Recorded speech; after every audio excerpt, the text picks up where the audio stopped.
Today we're gonna DIY a food tour of Porto. Oh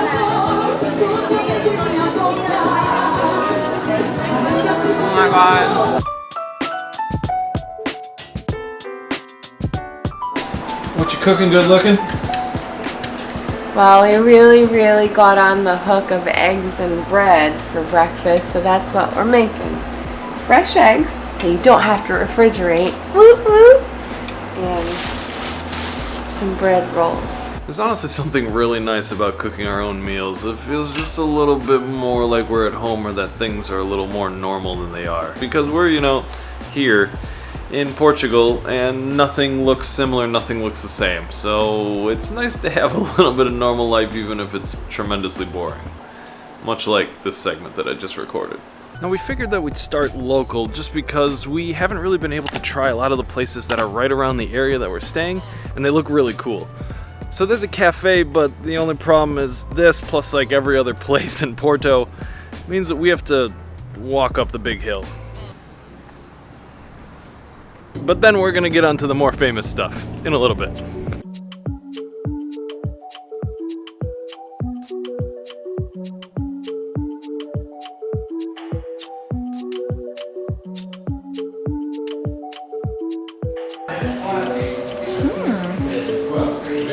That's good. What does it taste like?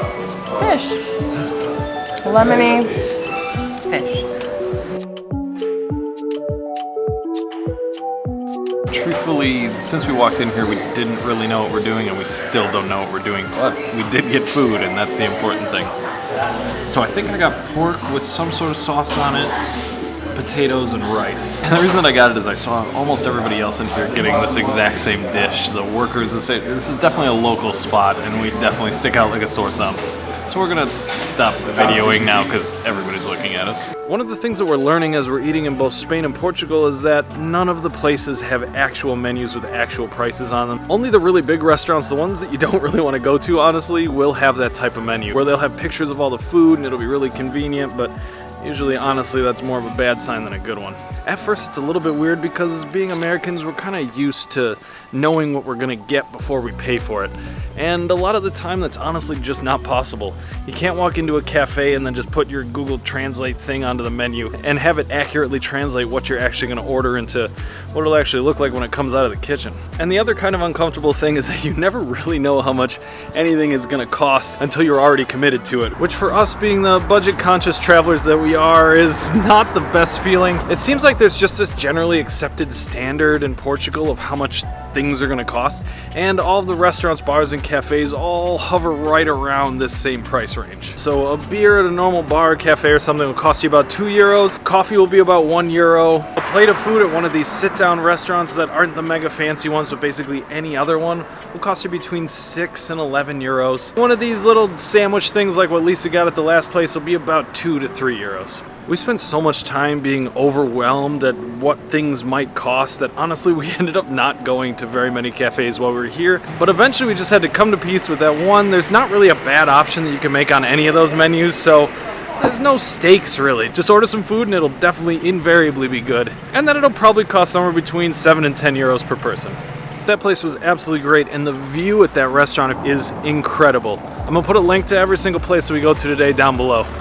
On with the food tour, but first a short break.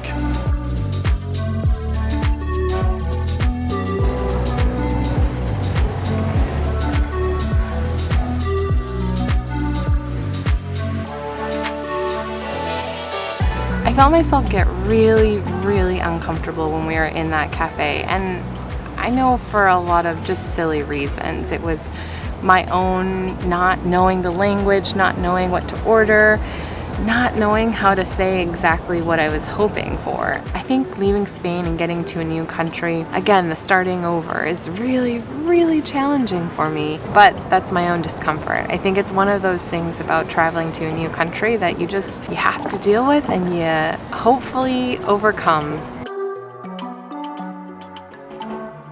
I think one of the most beautiful parts about Porto is the blue tiles that you'll see everywhere. A lot of the churches and the architecture all feature this beautiful blue tile. It really unifies a lot of the architecture here, and a lot of souvenir shops now sell tiles just with Porto on it. Porto! It really makes the city stand out.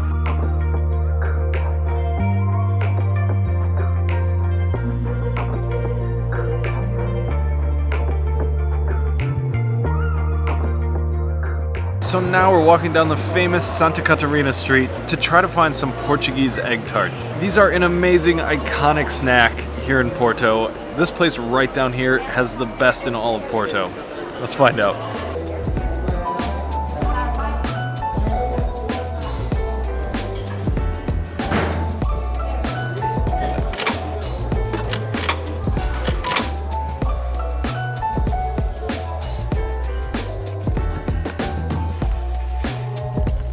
Ooh, they're warm.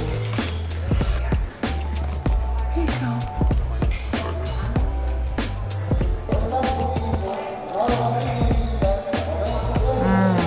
Whoa. These are really good. Just look at this thing. We've been seeing these all over the place, and honestly, a lot of the ones that we've had so far have just been okay. It smells good, it's warm, all the other ones have been cold. Apparently, Fábrica de Nata, this place that we're at now, has the best ones in all of Porto, so let's find out.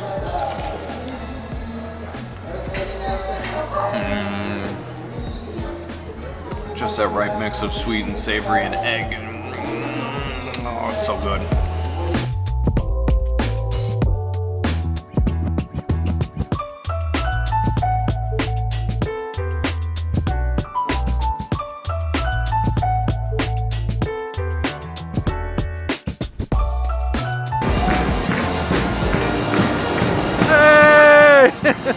What's going on over here?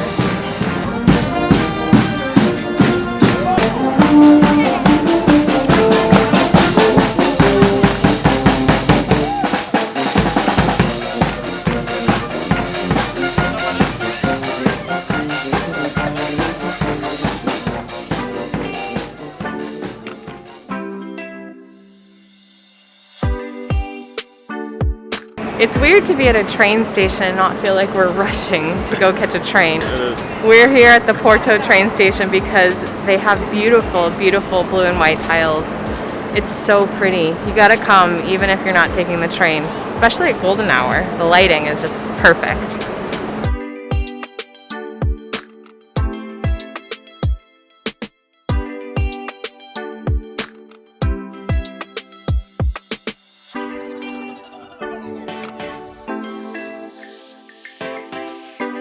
So right here is the world famous Porto Gelato.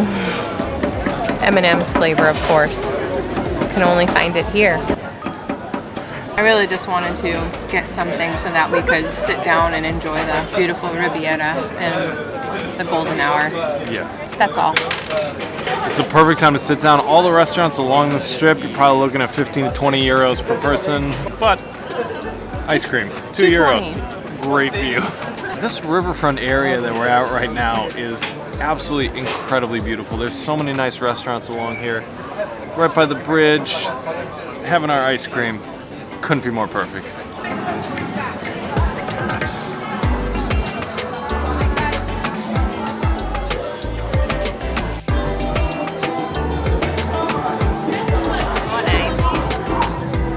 Cheers to not giving up on finding the coolest place to have local food. This is the right place.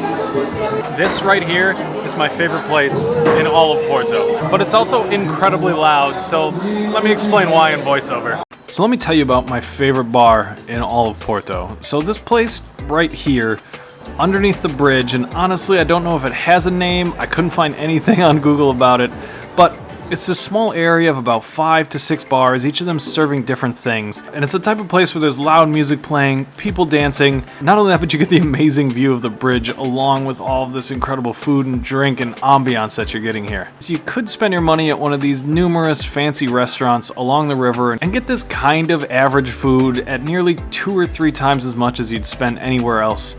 Or you could go to a place like this, underneath the bridge, with a kind of blocked view but with so much life, where you can get definitely one of the best sandwiches that you'll ever have in your entire life for $2.50. Oh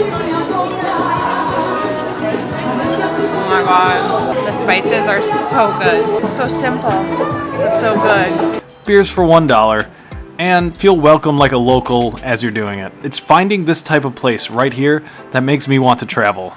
This is like home to me. So it's sunset, which means that it's the right time to go and taste some port. We've been walking around trying to find the right place, but nothing's really been working out so far. Ooh.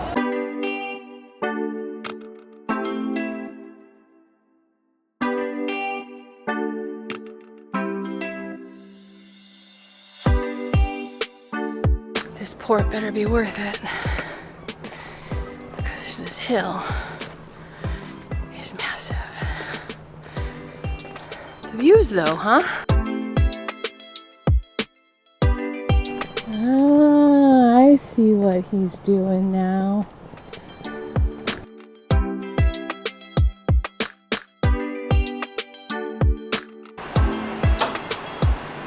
Turns out there's no place with a better view than our Airbnb. We're tasting the Cinnamon Fine Ruby Porto. Prices of the drinks here are also great. I think it's the best bar in town. Check out our view. That's a hefty taste. You're welcome. Whew. That's good. Port is one of those things that I don't usually pick because it's sweet and very high in alcohol content, but the port here is really, really good. It's probably also because we're in Porto.